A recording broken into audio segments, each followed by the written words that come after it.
Good evening, YouTube, and welcome to the Toon Review YouTube channel, where tonight it is a very special show because we are joined, as you can see, by the entertainer's legend, Mr. Warren Barton. Good evening, Warren.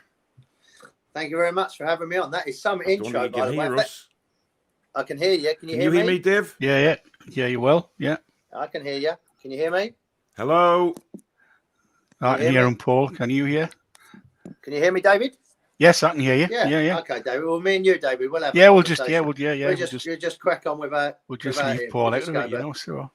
But yeah, it was a great intro. That if that doesn't get you going for any show or any game, yeah, David, I don't know if you heard that song by Junior Turner, the young one bankster of our time. He sang it a few times at various shows. Yeah, Hello. Hello. Can you hear us now? Yes. Sorry, I'm having internet problems of my own here. It's absolutely shocking. Warren, you cannot get this stuff. You can't, can you? You can't get this stuff. David, we can't get it at the moment. I know. What can I say? All I was saying, what an intro that was. If that doesn't get you pumped up for anything, that intro, then nothing. Absolutely. Yeah, love it. Obviously, Junior give us let me use it basically for his for the intro. So really pleased. Warren, anyway, thank you for joining us or this afternoon, as it is over there, probably your time. We just wanted to basically start. I think everybody that's sort of watching and things like that, and Dave himself, we remember you very well from the entertainers' time, the brilliant, fantastic time we had as Newcastle fans back then, as opposed to what it is now. So many of the younger viewers sort of won't remember that team, won't remember the success, the football, the way the team just played, gelled together. I mean, obviously, when you signed from Wimbledon, what was it like getting the call to know that Newcastle were interested? Well, it was fantastic, and to be part of that team that was called the Entertainers was a joy to be around. They're wonderful people, great fellas to be around. But the style of football that we played, obviously, with Kevin Keegan attacking, trying to entertain the fans. That's what we was brought to do. So to come from a club like Wimbledon that was called the Crazy Gang. And we've been competing and, if you like, punching above our weight for quite a few seasons.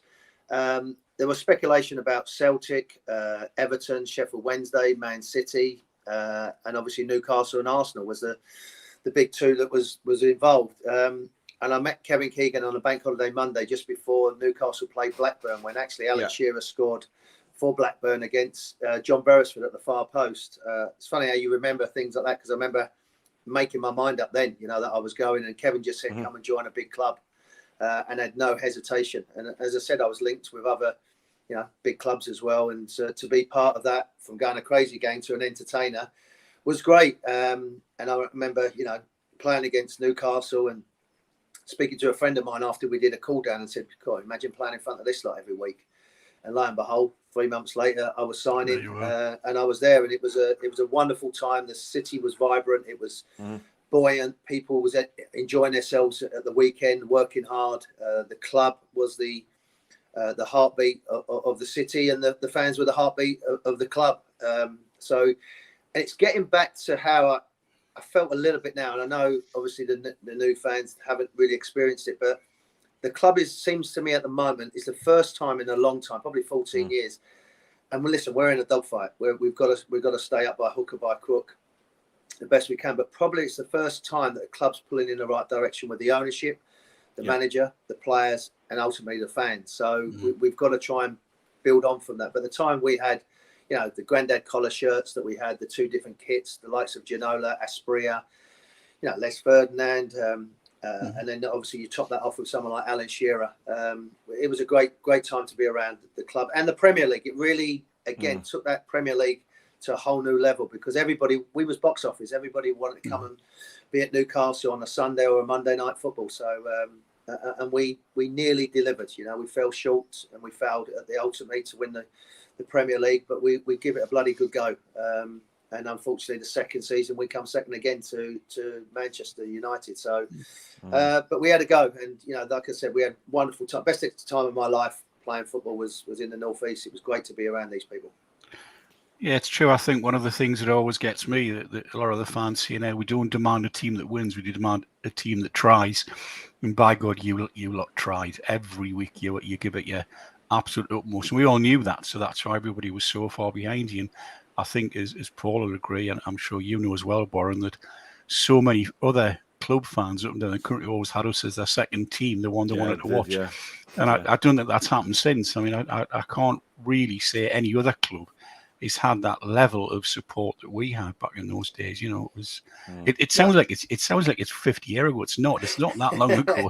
It's only a few short years ago. Well, it's funny you should say that. We've got a few comments coming in here, and I'm sure Warren will remember these chants about the centre part. And, I mean, well, it's gone now. It's gone now. I'm looking like David. Me and David looking very smart and sophisticated now. Yeah. Well, you know, one has to, Warren. Exactly. I mean, obviously, during that time, Warren, there was so many different characters in that dressing room for the entertainers.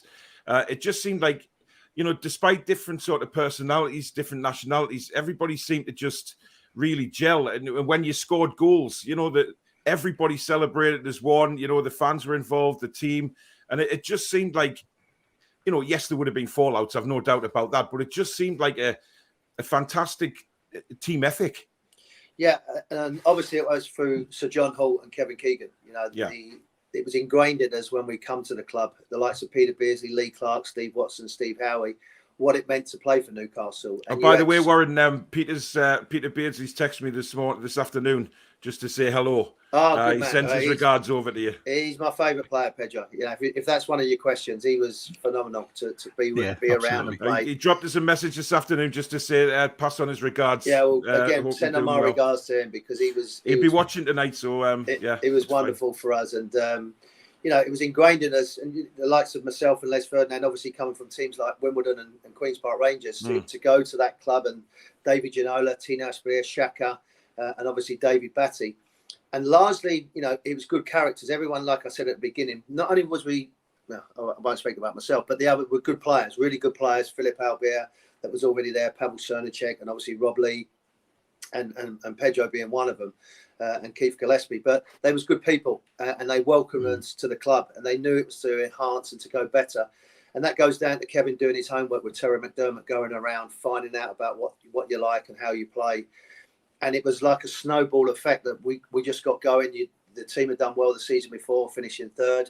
We was brought in ultimately to take us to the promised land.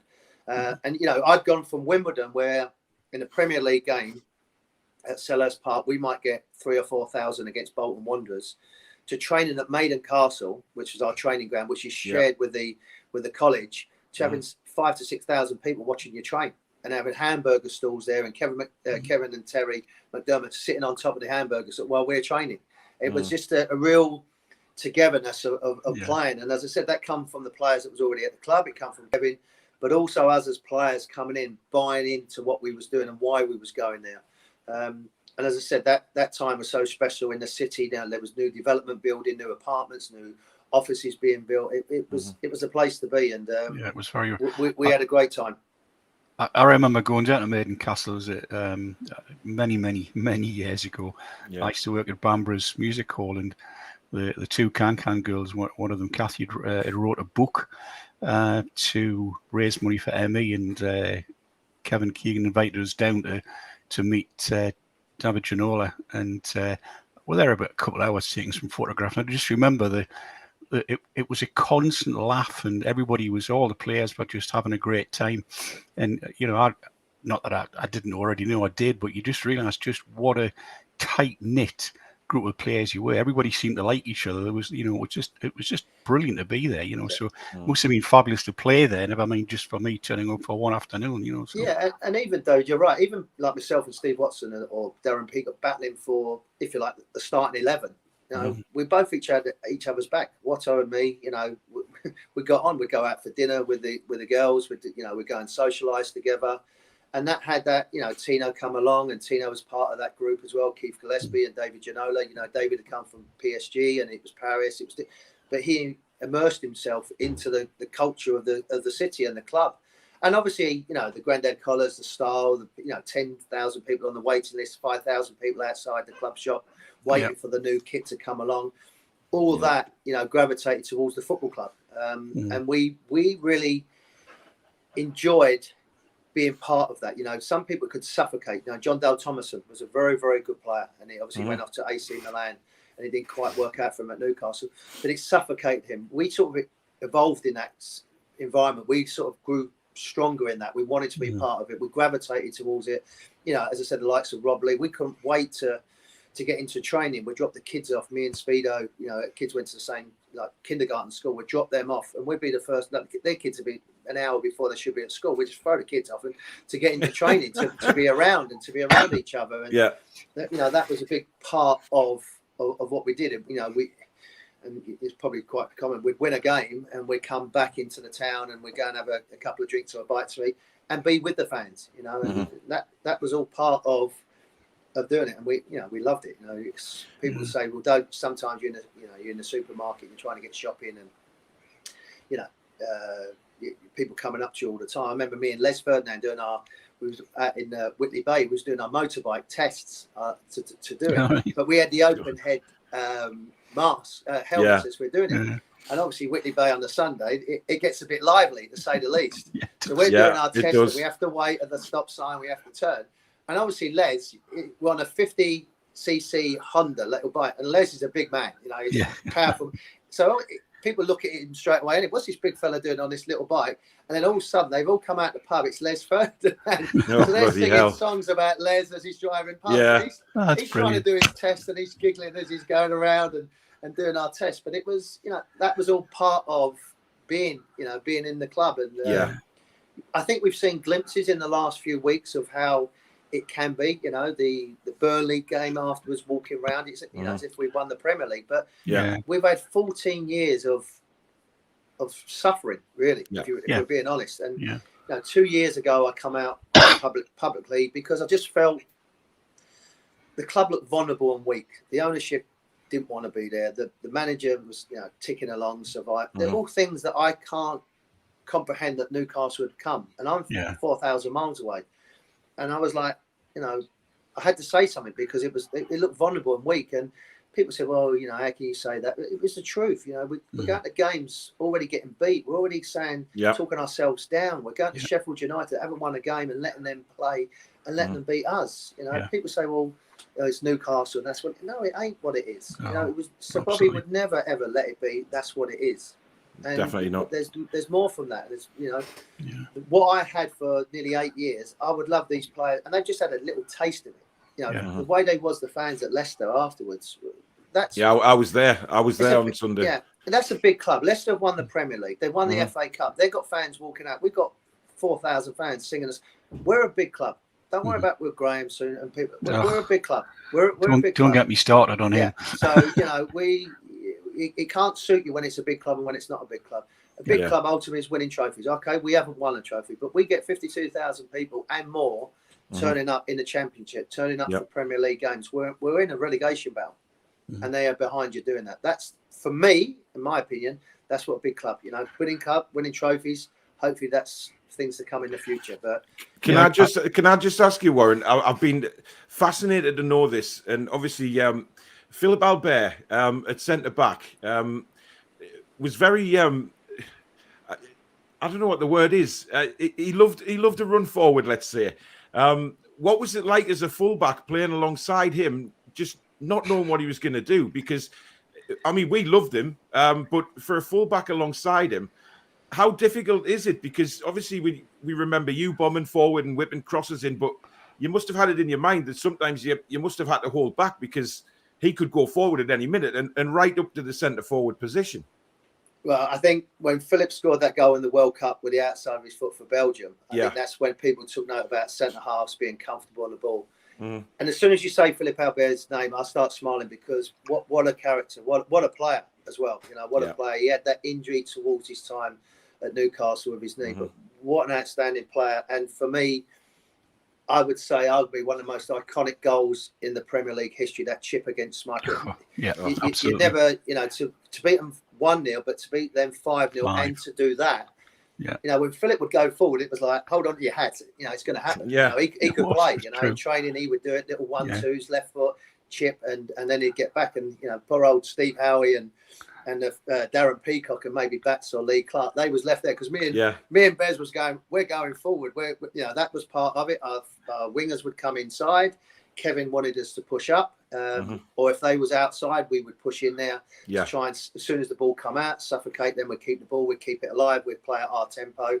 We'd just win games within the first 15, 20 minutes. But yeah, to see Philip going forward, galloping forward as he used to, playing a little 1-2 with maybe Rob Lee or Peter Beardsley, and then chip a ball or pass a ball with the outside of his left foot.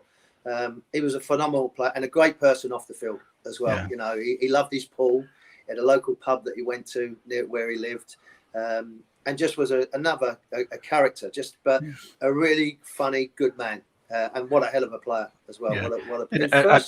The first centre half really I know we'd had Bobby Moore, I don't know, but in the Premier League I'm talking about, where people would come out with the ball and play and move, and he was one of them top players. Oh, he was up there without a doubt. No doubt about it.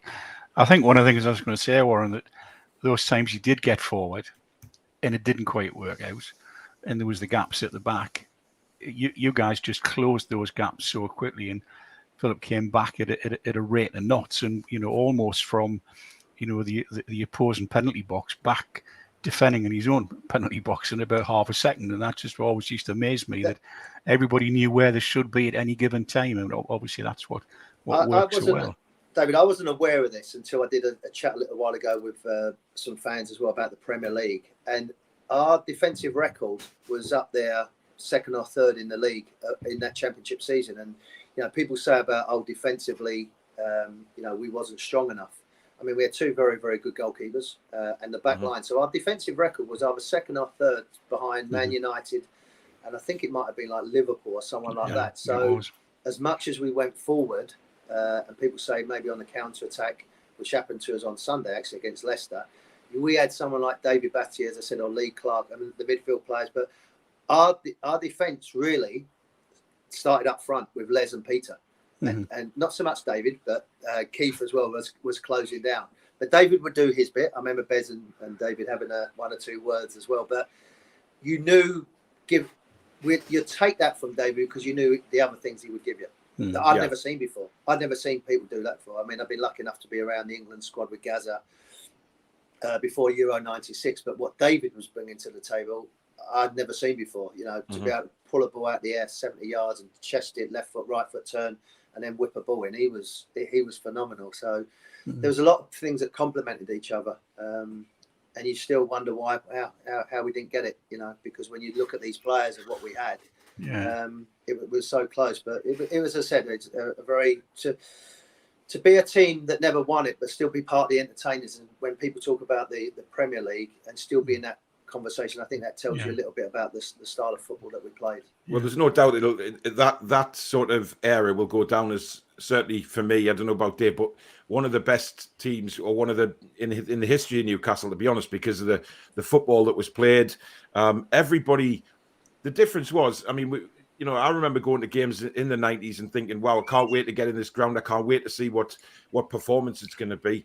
Prior to the takeover, going into that ground, just feeling depressed.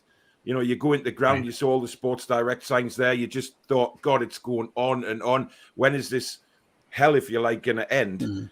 Because we can remember it. And then you've got fans who have only known the Mike Ashley era, who don't know what came before that. And I mean, how did you feel when the takeover went through? Because obviously we got a lot of criticism from various groups, but I mean, we've tended to keep the politics out of it. I got interviewed at the ground before the Tottenham game by Norwegian TV, and within 2 questions it was talking about human rights. So they totally sort of sideswiped me and a couple of other lads, and all we said was, look, politics are for the politicians, we stay out of it, but things can be learned, by them buying us. Hopefully they can learn a few things from us as well.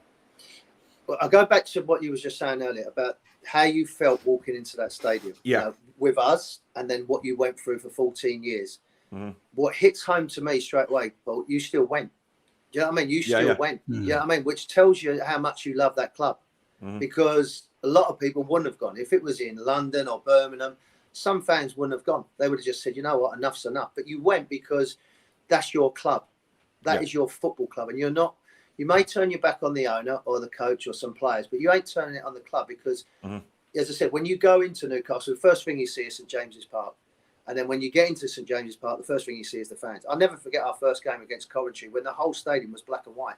Me and Les was laughing before kickoff. I said, I can't see you. It's all black and white everywhere. I couldn't, there's shirts going around. Was that the game that Les scored in when he rounded the keeper from outside the box? Yeah, took it round and won 3-0 against Coventry. So, that was my excuse to keep kicking it out of the stadium. But then to go back to your question, I didn't sleep that night that the takeover happened. I'd spoken to a lot of journalists and a lot of people in the North East that it might be happening. And I got from a really good source that the Premier League had okayed it. My time, it might have been your time, about 10 o'clock, 11 o'clock. So my time is obviously in the afternoon. So I'm thinking, I've got like 15 hours to wait. So I woke up at 1 o'clock, 2 o'clock, checking, and then obviously it had all gone through. So there was so much relief. Mm-hmm. There was so much pride, because I just felt the fans they got a bit of respect back now from the ownership, because they've just been pushed away from that. One thing I would say with the situation, that the politics, like you said, is that people are having a conversation about it. I think whether it's football, whether it's business, whatever it is, we can't put our head in the sand like we've done before and say, oh, that doesn't happen. We've got a thing in the UK to say, we're an island, we're just going on about the UK. There's a lot of things in the world. I live in America, and we've gone through obviously the COVID situation, and Black Lives Matters. What we see over it. So everyone is working out and self-reflecting about what's gone on. So one thing with this has happened, and the Premier League had put rules out of the guidelines of ownerships, what they're going to abide by, and our consortium abided by them rules.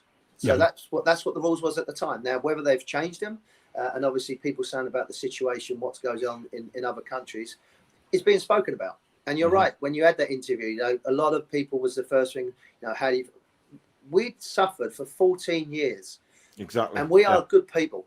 Mm-hmm. Let's let that make, because we're not people saying, well, we don't care what they've all done, we're just going to support. Of course we're good people. We are, we're human beings. We want to speak about things, women's rights, what's going on, journalists. Mm-hmm. So that's been brought up in conversation, like it was over here about a black man being suffocated by a police. It's been spoke about. Yeah. And that's got to be a good thing. Out of something horrific, something as good has got to happen. So you're having that conversation. And, the Geordies, the celebration that we had at St James's was more of just relief of getting up the owner, the old owner. You're absolutely right. I went there 2 years ago, and that stadium looked like a corner shop that was just left to rot. Yeah. And a silly thing like the new owner's cleaning the window. Yeah. People saying, you must be mad. What are you talking about? I said, but that's their club. You can't just let it rot away. And that's what was happening. And that's where the euphoria come about a new ownership, and not just an ownership, but an ownership that's got a plan, that wants to invest in the city, that wants to give jobs to people, wants to help the academy, that wants to help the women's game in there. So, you've got an owner like Sir John was, who wasn't just worried about Newcastle United. He wanted to do a lot for the city. When he had the basketball team, the hockey team, the Metro, all them type of things he was involved with, and that's where that come from. So the just pure delight. But then I think the honeymoon's over a little bit now, and just a bit, I think the reality of being slapped on the face on Sunday, because we're all thinking, oh, they're vulnerable, we might beat them, and then it was like, please don't play out from the back, because we're not Man City. No, just get the ball on. So true. Mm-hmm. He did dive, but you dangle your leg in there. So if it was Wilson at the other end, I think if we're being honest, you would say, go on, Callum. Yeah, we would have. Exactly. Yeah. So we hold our hands up and say exactly that. But that was a reality check to say we've still got work to do. But to get the new owners in was just pure relief. And I just felt for everybody now, because I could feel it from here, the excitement outside the stadium, the people going into work the next day smiling and joking, how you doing? And, the feel-good factor was coming back. And then reality's kicked in. But what it is now, I think, as I said, reality, that we're all pulling in the same direction. The ownership, the manager, the players, the fans. Yeah. And with that, you've got a chance. But we've got a big dogfight in our hand. There's no doubt about that. Absolutely. Bob's asking a question here. He says, absolute legend, Mr. Warren Barton. Thanks for coming on. What do you think of the potential signing of Kieran Trippier? Yeah, listen, he's an international player. He just won the Liga. Again, what I've said a couple of times is that someone like Trippier will understand what Newcastle is. He's played there when the team's, maybe not doing well, but the atmosphere, people gravitate towards that stadium. If you ask any player that's played in the Premier League, although the stadium's never been like it should be, People say that, the fans up there, it's great, it's unbelievable. The energy of the fans, imagine playing for that lot. So I think he would understand what Newcastle and the potential and what could happen up there, and for him to be part of it. Obviously, he's been playing in the Champions League. He's an international player for England. He can play versatile. He can play right back. He can play left back. He can play wing back. So I think that's what the type of players. Jesse Lingard would be another one. Connor Cody. I think them type of players. People that understand the Premier League and have got a little bit of a point to prove as well. And listen, we're not naive. We're going to have to spend above to get players in there because, and it may have a clause that if, God forbid, it had the worst scenario go down, then they can maybe... Whatever it takes to stay up, we've got to do that. Whatever it takes to stay up, we've got to do that because I know the ownership. Sorry, Paul. I know the ownership's there long term, but doing that could knock you back 2 or 3 more years. Then maybe then you go big in the summer and then you keep building on that. I mean, said about the signings. I mean, everybody's mentioned how difficult it may be in January to bring players in because of the league situation.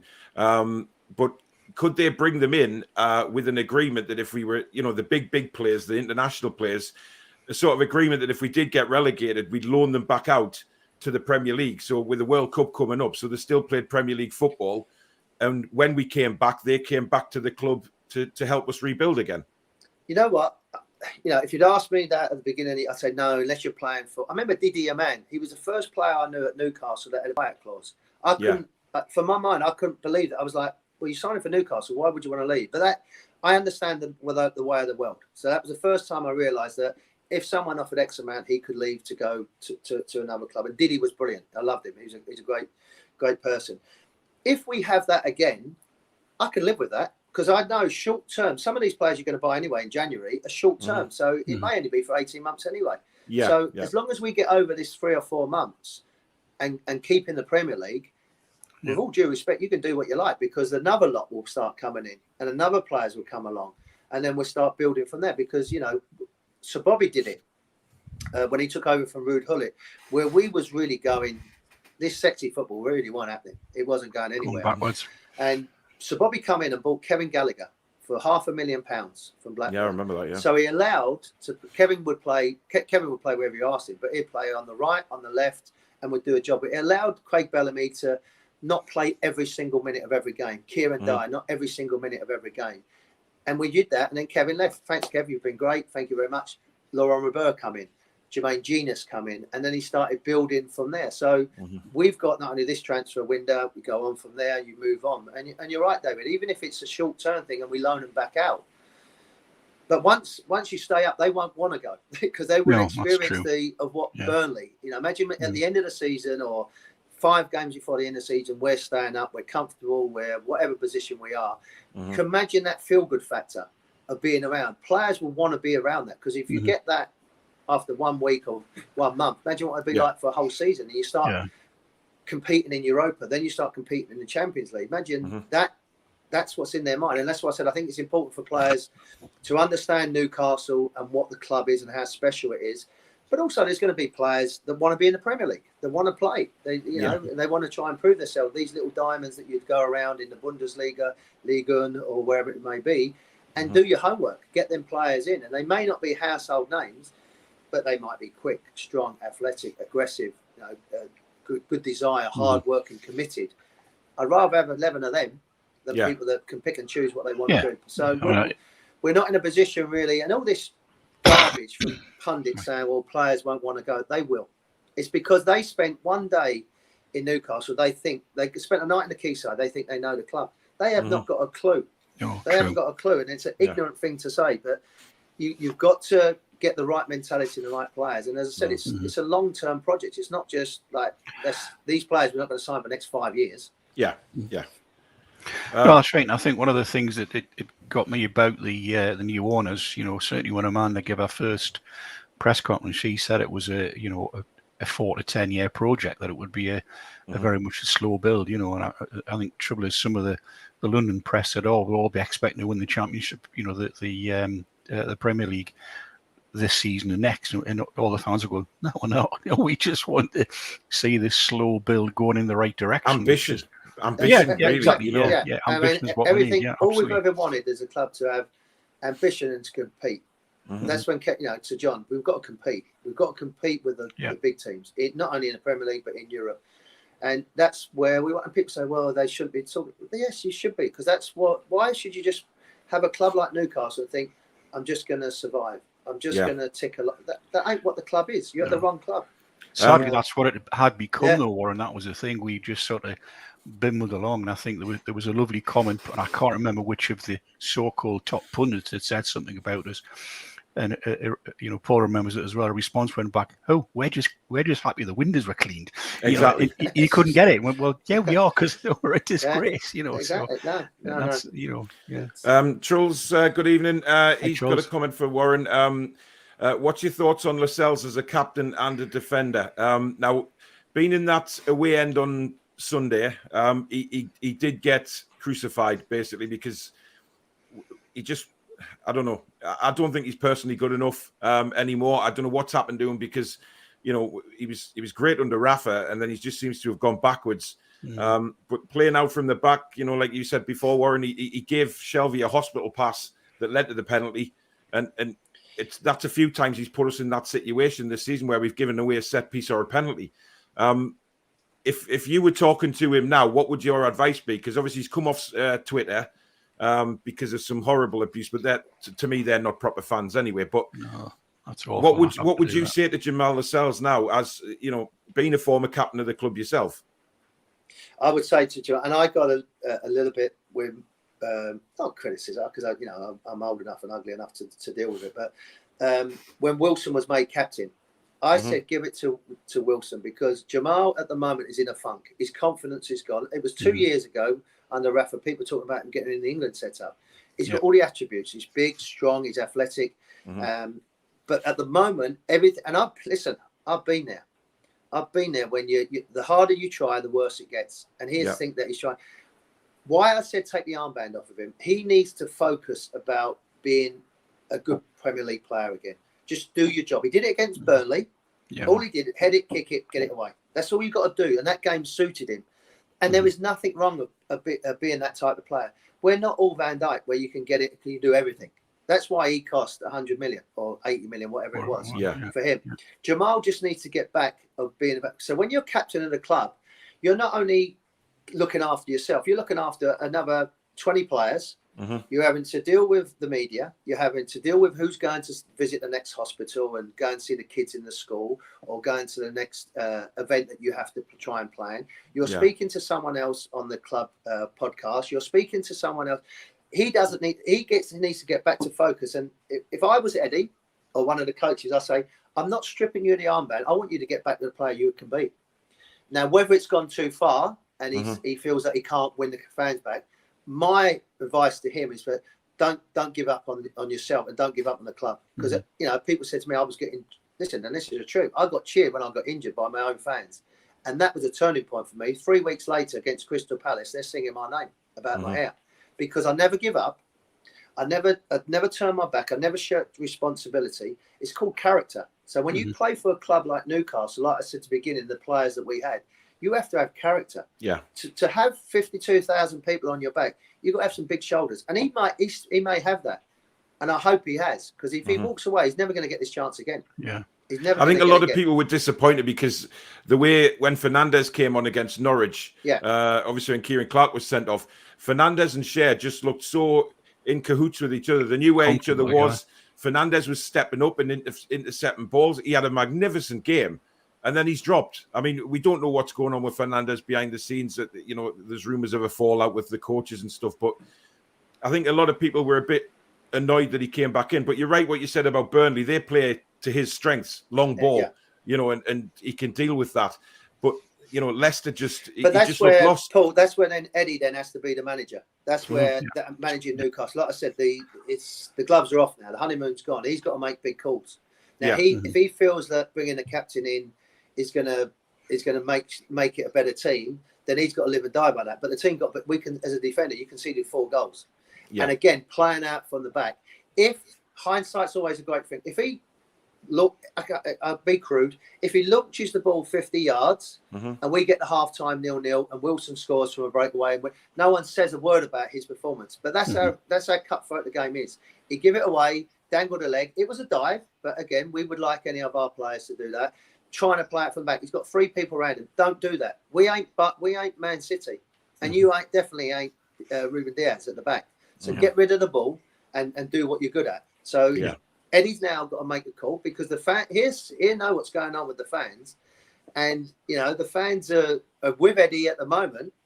But this is where you have to earn your call. Yeah, this is where you earn your money. You've got to make calls now about, Kevin did it. Do you play Philip Albert and Steve Howie, or do you play Darren Peacock and Steve Howie, or do you play Darren Peacock and Philip?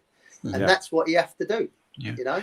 And we've seen other people, captains in a similar position in other clubs, where they've been, as you say, the armband hasn't been taken off them, but they said, look, we'll give you a bit of a timeout, and they've just suddenly, when that pressure's off, they've just flourished and become the players we know they can be. So I think you're right. I think that's what needs to happen. Yeah, he needs to have that pressure taken off him, because, as you rightly say, Warren, he's got so many jobs to do. You can't think what the job he has to do, and in some cases that's knocking into Rose Head. Yeah, and Dave, sometimes for the bigger picture and the right of the club, it might be for him to say, Gaffer, at the moment I'm having a tough time. Yeah, give it to Wilson. I'll still be your captain. I'm still behind you.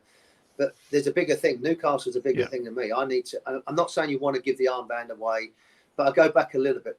When Alan got injured, Bobby said to me, I'm going to make you captain. I said, well, what about Rob Lee, and Speedo, and even Shay Gibbon, he said, but you do so much on and off the field, they'll be captains anyway. Rob Lee's a captain. He doesn't need an armband. Speedo's a captain. So you do that because you can handle, as I said, the other things that need to go with it. Rob was always thinking about himself and making sure he's ready to go. Speedo's captain of Wales. So it wasn't a problem for Speedo. So that's one of the reasons, yes, on the field, but also off the field, that comes with it. And I think you're right, David. I think Jamal needs to say, at the moment, and also he needs to play better. Let's not beat around the bush. He needs to play better. And the only way by doing that is being hard work, committed, and have that desire to do it. And he needs to play better. He needs to make better decisions. But as I said, I've been in there when your confidence is low and you're thinking everything you do is getting worse and worse and worse. And you just need to keep it simple, do what you're going to, and build on what he did at Burnley. But if he's got Fernandes that they feel like they're a bit quicker and a bit more mobile up front, then play him in there. That's what the coach has got to do. Yeah. That's why it's what I said on the show last week, Warren, was that that's why Eddie gets the big bucks. He's got to make these hard decisions now, and that's why he's the head of the coaching team. He's got to say, either get yourself sorted, son, you're out, or whatever that is. But that's why he's where he is. He's got to do that, So that's the business we're in, and hopefully maybe staff around him or someone. That I'm sure Eddie would speak to an Alan Shearer or invite Rob Lee up for lunch and just have a chat about, because as I said, particularly now, because it went well, it was all great, but reality's kicked in there. You need strong people around you. You need strong people behind you that's going to have your back, but also tell you what you maybe don't want to hear sometimes. Yeah. So Tangy's got a good question here. What did you think of Graham Souness's comments on Sky Sports last weekend saying Newcastle United not a big club? I know you mentioned it earlier on. What was he like to play under when he was manager? Well, I wasn't with Graham. I didn't think you were either. I thought a little bit after, but when he got the job, he said it's a big club and it's an honour to be part. Yeah, I've seen all that today. I read that again today. Yeah, I mean, you could tell with Graham's body language as well when Alan Pardew was talking. He was very. He'd been waiting for the time to say it, and Glasgow Rangers, Liverpool, obviously a big clubs that he managed, but Newcastle are, as I said at the beginning, people have different expectations, different standards, but I think when you talk about the fan base, the facilities, the potential, was Man City a big club and Chelsea a big club 20 years ago when we were challenging? No. But they are now. Is that what we're saying? Because they won thing, they are now. So if we start winning things and have the fan base, are we the bigger club then? So it's well, at least we haven't been in the old third division, though, Warren, have we? Which not for a long time. But with Graham, as I said, maybe there's a little bit of anger in his comments, but bitterness. He said one thing and then he said another thing. So he's allowed his opinion. That's what he gets paid for. But I never played for Graham. But we had a pretty good team when he took over. Yeah, he destroyed it, undoubtedly. Alex says, John Jeffers is a family friend. I was in the lounge after the match at Goodison in the 1-1 draw in 2000. I ignored Rob Lee and Warren as the 8-year-old me was waiting to meet Alan Shearer. Sorry, Warren. I'll tell you a bit of a story about what we used to do, me and Rob Lee with Alan. In St James's Park, there used to be, just by the players' lane, there was an entrance, and then there was an entrance to get your car. Yeah. So we would always come out the entrance where the fan was before you go and get your car. Me and Rob have gone out knowing that Alan's got to get his car. And we would do it every single bloody week. How we ever got away with this, I know. So we'd walk out and they'd come rushing over, go, Al, just get us the car. And they're like, is that Alan Shearer? Go, yeah, Al's just getting in his car. And these fans would go sprinting down to Alan. And he'd be like texting us. He'd be like, I'm still at the bloody ground. I can't get out. And me and Rob would say, oh, we're in the restaurant in Jesmond. What do you want to drink? We're just waiting for our steaks before it comes over. So me and Rob would jump in. They go, Alan. I said, yeah, he's just getting in the car up there. Cool, that's and then me and Rob would jump in our car.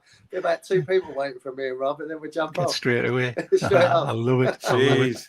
Morgul, good evening. Says, any crazy stories you've got about Tino, Warren?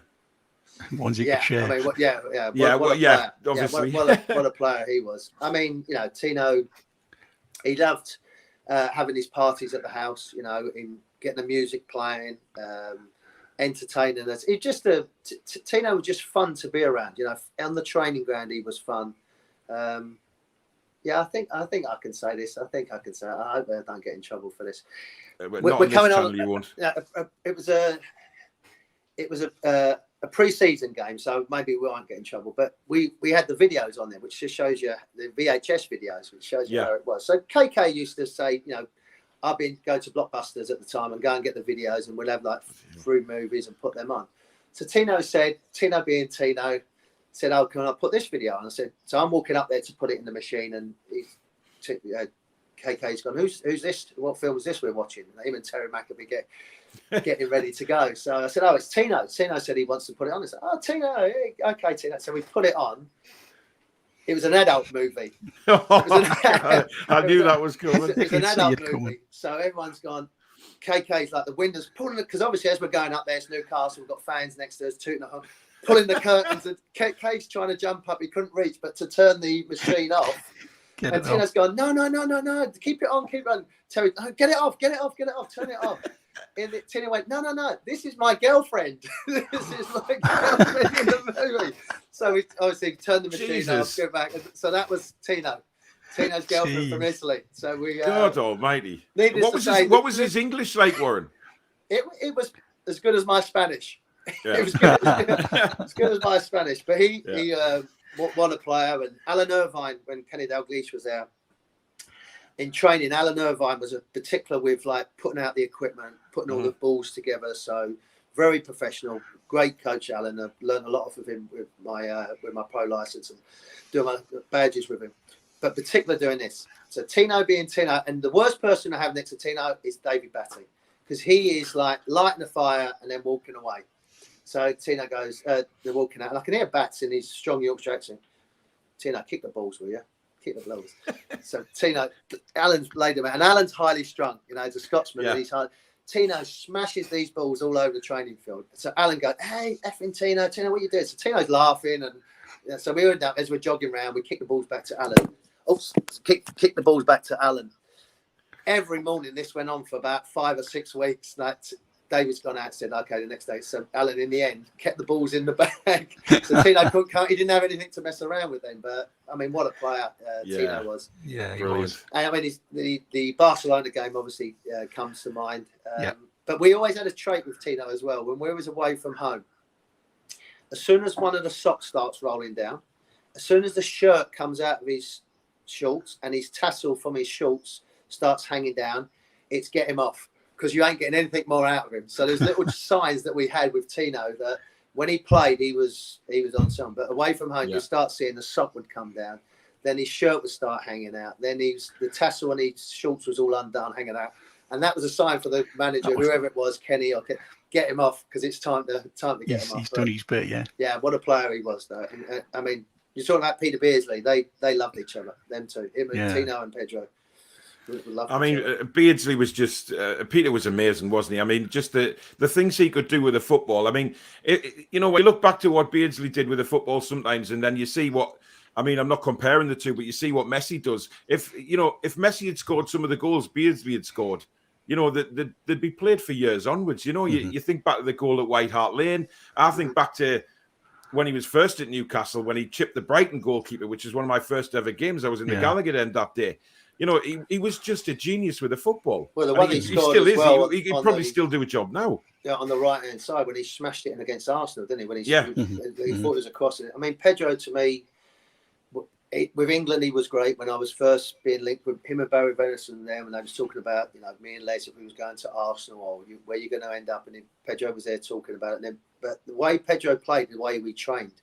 So you remember at Maiden Castle. So even if we was a little bit off, and we didn't do a lot of running, it was all ball work. It was all like playing with it. Pedro would do that in the game. So my mindset would be, I want to mark Pedro, because if I can get anywhere near someone like him, I'll have a chance at a weekend against anybody else, Giggs or whoever it may be. And Peter was like that in training. He played the way he played, and you know, Peter runs like a cheater. Incredible. He runs like a cheater. He was a phenomenal player. Yeah. Geordie, 2 seconds. Sorry, Paul. Sorry, Geordie says, I would like to say a massive thank you to Warren. I've seen you on a few YouTube channels for Newcastle. It's nice to see you take the time out to talk about the good old days. Definitely, without a doubt. Cesare over in South Africa, I hope you're well. I don't care that the Entertainers didn't win the Premier League title. I'd take 10 more years being entertained again over winning the trophy any day.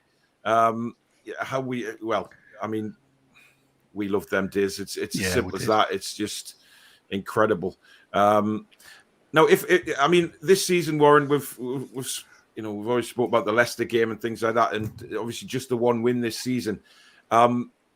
Can you honestly see the club surviving in the Premier League this season, given where they are now and how difficult it might be to attract the players in January? Yeah, I can, and that's not my heart speaking.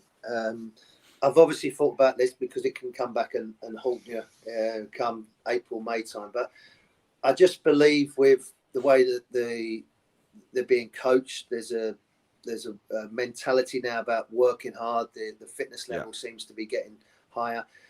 I think what happened with a coach, maybe Umar Emery, saying that he wasn't going to come, it's made the owners realise that it wasn't going to be a walk in the park. Because when they took over, I think they thought, oh, this was going to happen, that's going to happen. And that just shows the world of football, how it can be volatile and difficult. And they was going after a coach that had won 3 Europa Cups and was in the Champions League. So their ambition was there. I think they realised that the transfer window in January, they're going to have to overspend, but it's definitely worth the plus rather than the minus. Yeah. And I just feel that with the fans, as I said before, the fans, the owners, the manager and players in the right direction, it's a dogfight, and it may take us to the last game. It may be a hole to get to where you was and not won a game all season. And what I liked with Eddie's talk was the way he said about, you know, it's there to be broken. You know, history is against us, but it's there. He's not giving up. He's going to fight all the way, and we're going to need that. But it's going to be one hell of a fight to be able to do it. I just feel in my stomach, in my gut, that we've just got enough time, and that window will be adamant to get players. And if we are talking about players like Trippier, Connor Cody, Jesse Lingard, you are talking about international players, you know, and if you can add some other exciting players towards that, a little bit the unknown with the group that we've got, because of the financial thing, you don't have to. I mean, obviously they want to balance the books and sell and things like that, but I think they're all in. They're all in with it. So I just, with that being said, I just think, you know, we can win enough games and grind enough games out of it, because we haven't really had our spell. Like Norwich have had their good run, but they're still in there. You know, the others have had a decent run, but they're still in there. We haven't really had a run yet. We haven't really had a run, but we've got to be in January with the hard games with Man United, Man City, Liverpool. We've got to be in touching distance and then go forward from there. Yeah, that's what we said. I jokingly said to some mates the other day that, you know, they were saying, "Oh, we've gone, it's down." You know, after getting, obviously everybody was really down after the last weekend game, and I said, "Lads, it isn't over till the Fat Lee sings." And she hasn't even set off to the Opera House yet, so we've got a fair bit to go. But David, you're right as well. I think that's where before it would have been doom and gloom with the old ownership. I think we would have been resigned to we're going down. Yeah, we're caved in, and But I just think there's that belief, and the belief and confidence is a big thing. Like I'm saying, Jamal, the captain, if he can get a bit of confidence and belief in the next 3 or 4 weeks, and other players, I mean, look what's happened to Joe Linton. All of a sudden, he looks a different player. Different years, But different. now player. we need to bounce back from that. We know it's going to be tough, but you're right. I just think we haven't really, as a group, got going like we should do. You know, we just had a little taste of it. Well, the thing is, what Sonny was saying on another show earlier this week, or back in last week, that there was half a dozen games under the previous manager that we got nothing from. We've got those games to play again, obviously the reverse fixtures, and we can get something out of those, because those 2 or 3 or 4 of those games we should have got something out of, and we just didn't do it, because obviously it was, we'll go to hell in a handcart in those days. Now we should get those games back. We could start winning a few games, and I think, I mean, Paul said the other day, 36 or 38 could keep us up this season. This infamous 40 points. I don't. It's not what it is these days. I think it's sort of mid to high 30s, and we can do that comfortably. I think we've got to defend better, though. Absolutely. I think the work rate, the pressing, the style of football, it is great to have an identity. This is what he wants: high press, working it. But as defenders, you've got to start defending, boys. You've got to start putting your foot in. You've got to start clearing the ball. You've got to start heading the ball out. And it starts with the keeper. Everybody. We've got to, no nonsense, be hard to play against. And hopefully with the top end of the field, you've got enough to cause other people problems. And if not, that's their job. They've got to start. We do our job. You've got to give yourself a chance by defending.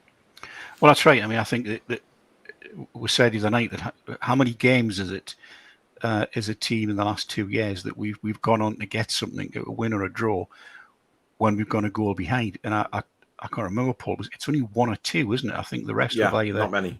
We've been beaten or beaten badly. So that's what we've got to get over. That I mean, back in your day, you can't score 3 goals at home against Brentford and then tie the game. Do you know what I mean? You got to, exactly. Yeah, exactly right. But you can't do that. We can't win. We haven't got Les Ferdinand, Ginola up there. It's going to get. But again, that draw against Leicester, Warren, that came from very basic defensive mistakes. That had we cut them out, we wouldn't have lost. Julie, who's one of the moderators on the channel, says, Warren mentioned Connor Cody. I'm a big fan of Connor Cody's, as everybody knows who watches this channel. So I'm glad you said his name. Never noticed. I'm pleased you've said him, because I think he's the reason I sort of push for Cody is because he's a natural leader. You can see him leading on the pitch, something you don't quite see with Jamal Lascelles. You don't see him, barking orders out to players or putting an arm around them or anything like that. Cody, you can see him all through the game, and he leads by example as well. And I also think he can play in a flat back 4. He can play as a 3, and Eddie has shown in the past that he might play a 4 at the back. He might play 3 at the back, and that's where Trippier comes into it as well. He can play wing back, full back. So you need that little bit of versatility. But what I like about Cody is he's got a personality. Like when you see his interviews, he's got a little bit of, he's a scout that's got a little bit of swagger about him, and he's got something to say. And you need that. And when you're in a dogfight, not saying you need to be all like funny and joking all the time, but you need to set the tone and set the mood. And I think he does that, as I said. He did an excellent interview a few weeks ago when he was asked about, what was happening with the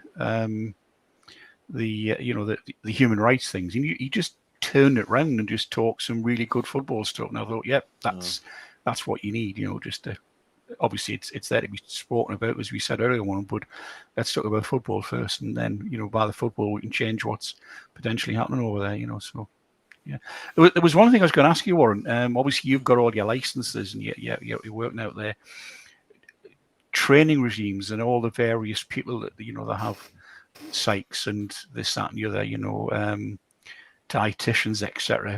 What was it like in your day? Your day, it sounds like it's years ago, but you know what I mean. He's not as old as you, Dave. He's not. I'm not as old as I look, Dave. I'm not as old as I look. Nobody's Dave. as old as me. No, but no, I just wonder. The question was, how much has changed since you were playing in the pro game? Is it a lot or very little? No, I think it has changed. You've got the sports scientist that was there, but we had an assistant coach, first team coach, goalkeeping coach, physio, a trainer. So there was a lot there. But now it seems that you have like 2 first team coaches, 2 assistant coaches, 2 athletic trainers, 2 massage trainers, There's jobs, technical director, sporting directors.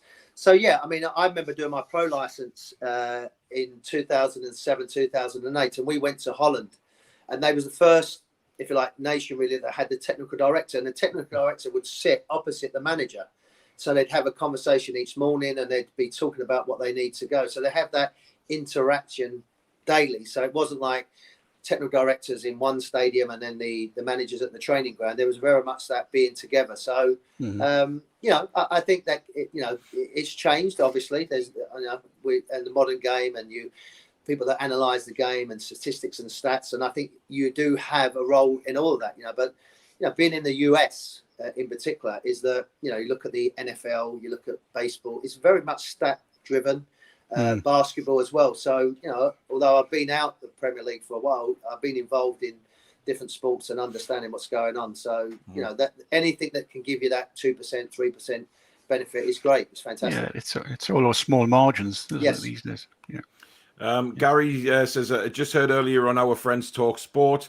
Jason Cundy taking a swipe at Newcastle again, saying, why would Dele Alli want to come to Newcastle? Well, why wouldn't he? He's not getting in the team. He wants to get back to his high standards of a few years ago. He would have the opportunity up here. I mean, I wouldn't say no to Dele Alli playing for Newcastle. Again with Jason, sometimes people should think before they speak. It's, if you're not playing, just of course you would want to play. Why would you not want to play regular football? I mean, regardless of the situation, you look at Newcastle from the outside. You've got a new owner, new manager. Everything's positive. Everything's going. Yes, the position is desperate at the bottom of the league. So imagine if you turn that around, rather than being a negative. Someone like Dele Alli would say, you know what, I can get my life back on track. I can get my career back on track. Now, whether he fits into what Eddie wants to do, and that, I think there's other positions we need to worry about. But like I said, people should think before they speak, because he's not getting a kick at Tottenham. So what's he going to do? Sit there for 6 months? He can go and play. If he starts scoring goals, he may get a move somewhere. But whatever, that's just a silly thing. It's like saying, well, okay, was he happy just sitting in his apartment not playing at all? I mean, and it's that thing about being at the start of what could be a phenomenal 10 years, isn't it? I mean, we've had this problem with TalkSport for months or and I don't know whether you're aware of it. They seem to be very anti-Newcastle with the pundits they've got on. I had Bon Lahore the other day. Simon Jordan is another one. Simon Jordan. Yeah. It's hard for us as Newcastle fans, because a lot of people say, oh, it's clickbait and don't bite. It's hard not to when they speak about your city and your club like that. It's very hard not to respond. Well, Paul, it's disrespectful. If you're saying about an area, you're actually having a go at the people in the area. So that's disrespect. I'm not from the northeast, but I lived up there, and as I said, I feel part of being up there, and I understand what the mentality is. Well, we can tell that the way you keep talking about the club as we and us, that you're still part of it. True. Yeah. So for I mean, yes, they want reaction. People do it on Twitter and so, but sometimes you cross the line when you're actually disrespecting someone and their personality or their area and their home and their streets and their city. Yeah, that's going across the line. But that's that. People are supposed to have an opinion, and that's what they get paid for. But going back to what I said, people sometimes should think before they speak. And I actually got criticism for going on TalkSport with Ali and with people on the show but again, going back to, I get asked to go on there because I played 500 games and played in the Premier League and played for England, etc., etc. But I want them to hear from a Newcastle side. Because if you just sit, and like I said, when I come out and said what I said 18 months ago, people say, "Oh well, why are you saying it?" Well, it's my club. You're having a go at my club. You've never been up there, so I'm telling you really what the club is about, because you have got no idea. Now, Gabby, as I said, Gabby might be a nice fella, but he ain't the brightest fella, is he? So I'm telling you really what the city's about, because you ain't got a clue. You ain't been outside Spaghetti Junction. So let's speak. I've lived in London, I've lived in the Midlands, and I've lived in Newcastle, so I can tell you a little bit about the area. I think the thing that hurt us so much about Gabby's comments was when he said, if he'd said who would want to go and play at Newcastle United, you would have went, okay, I get that. But I think everybody should want to play here because I'm a bit biased. But he didn't say that. What he said was, who wants to go and live in Newcastle. It's cold, it's wet, it's awful. And that's something to go to my city. And that really, really hurt. And I wrote to TalkSport and said, I want to, and I've not heard anything back. I've got to, acknowledgement, and that's it. Nothing back at all, And you're right, you say, Warren, a lot of it just clickbaited, but half our problem is Newcastle fans, as you well know, we bite too much because we've been, put down for so many years. But also, David, you're proud of the area. So again, going back to what I said, you ain't going to put up with someone having a go at you. It's just the nature of of the people in that area. They stick together. The Geordies, they go out. It's the northeast. It's the people that the way they are, and that's what makes it so great. So as I said, when he said that, I said, well, look, funny enough, Les Ferdinand went up there, David Ginola went up there, Rob Lee went up there, Shaka went up there, and as Rob Lee, David Jones, they all went up there and lived up there. So why wouldn't you want to live up there? Give me, but anyway, as I said, I ain't going to live and die by what he said. So it doesn't really matter. You know what I mean? It's like, it's the old it's the John Terry thing. If it was someone that you thought, you know what, I value your opinion or whatever, but, when Robbie Savage started having to go at John Terry, it's time to say, well, leave it because Gabby's never, so it is what it is. Yeah, Alan's commented in saying, great show, lads. Warren Barton, centre partner's hardly aged. Hope you're well. I was your postie for a while at South Drive in Woolsington. Oh, good. Was you? Yeah, you're not the ones that used to take my checks, are you? Probably. He probably was. He's probably living in a castle now. Exactly. My credit cards all went missing. No, I'm only joking. A lot of the fans are obviously commenting saying, we're already down and things like that. There's a lot of disheartened fans at the minute. We've got Liverpool coming up on Thursday. For my sins, I'm going to that one as well. Do we really stand a chance of getting anything there, Warren, do you think? Listen, of course, realistically, it's going to be tough. I watched them play at the weekend against Aston Villa, and they are a phenomenal team. What Klopp has done, the team emulate what Klopp is. They're aggressive. They want to win. They're in your face. They're never going to let you rest. And I'm talking about like Mo Salah, Mane, these type of players. The top world-class players that are playing really aggressive and obviously not letting anybody breathe and win a game. And Steven Gerrard has obviously given Aston Villa a lease of life as well, going forward and being stronger. So they are a phenomenal team. It's going to be a tough game. There's no doubt about that. But you never know. That's what the Premier League is. We're living in hope. Yeah. We live in a little bit of hope, but we have to be realistic.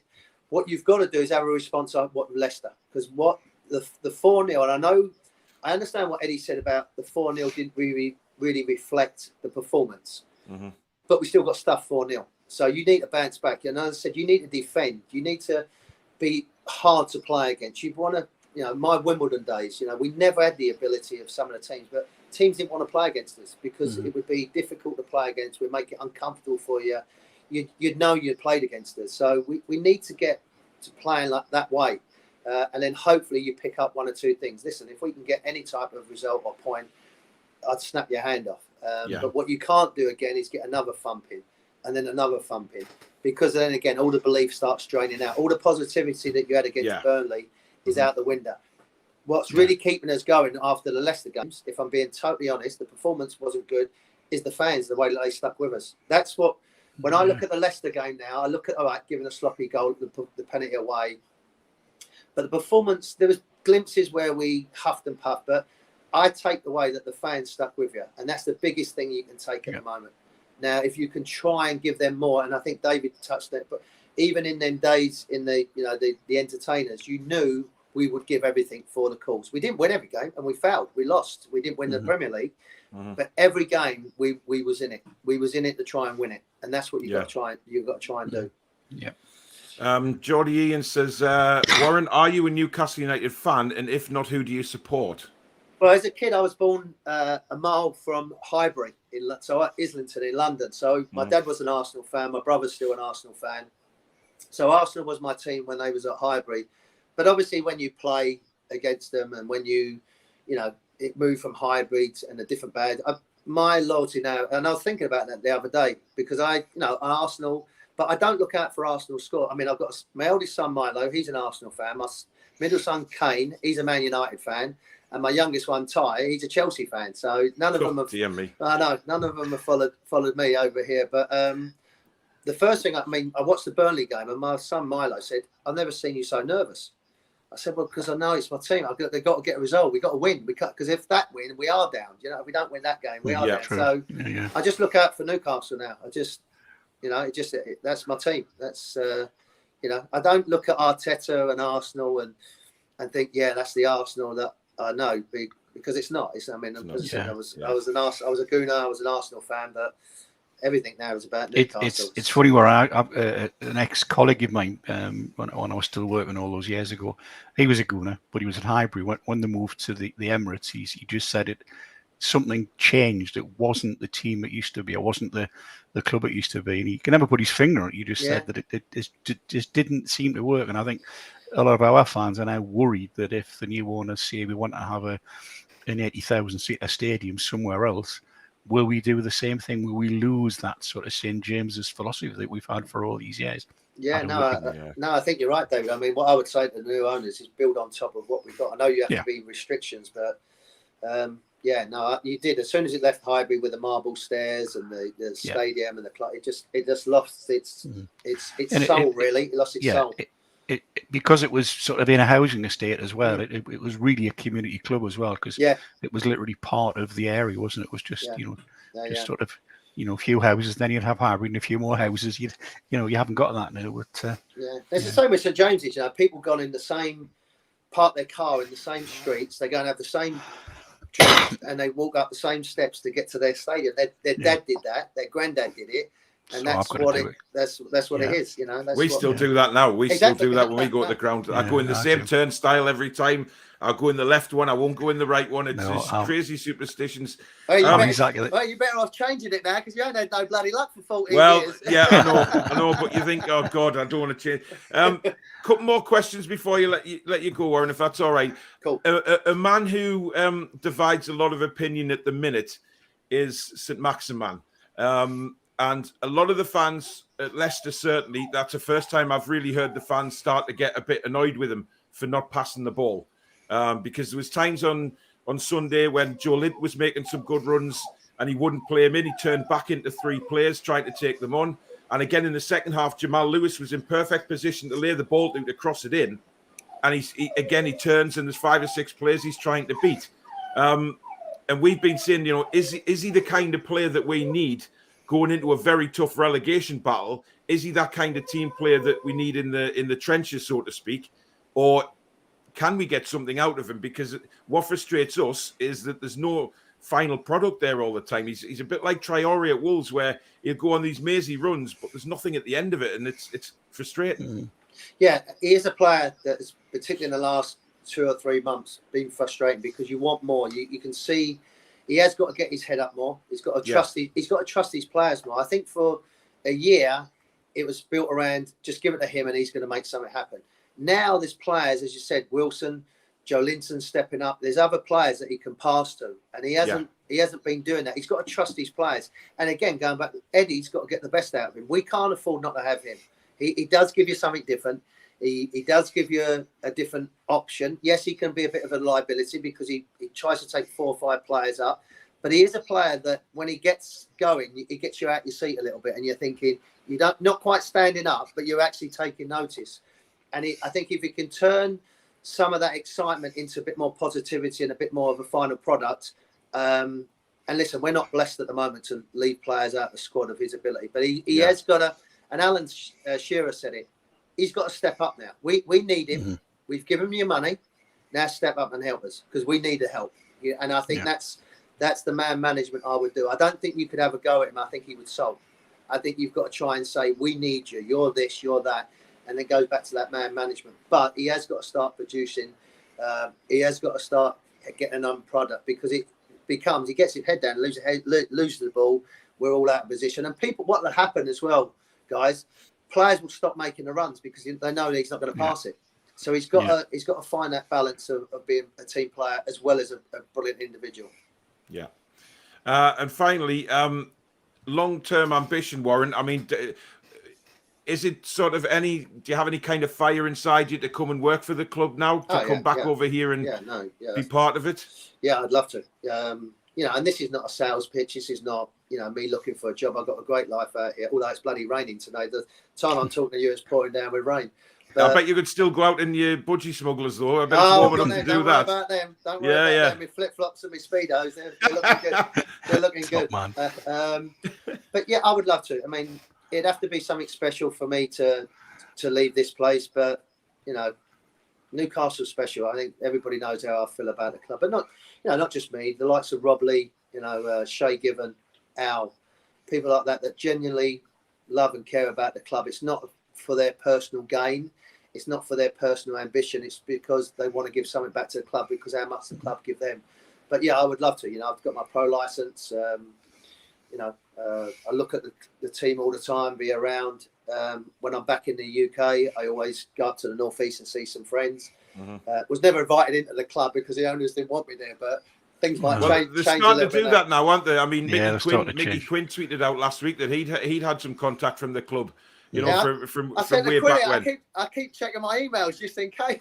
I keep putting out there just in case I haven't got my email. But listen, whatever happens, I still want the best for the club. So, of course, I would love to be involved. But and you'd be welcome with open arms, Warren. Everybody would be absolutely want to see you back. Yeah. I mean, absolutely brilliant. Would come and get you. Listen, this is how much I pay for myself. Put it that way. I pay for myself. As long as they can get me in the door, I'll be fine. You can do that, yeah.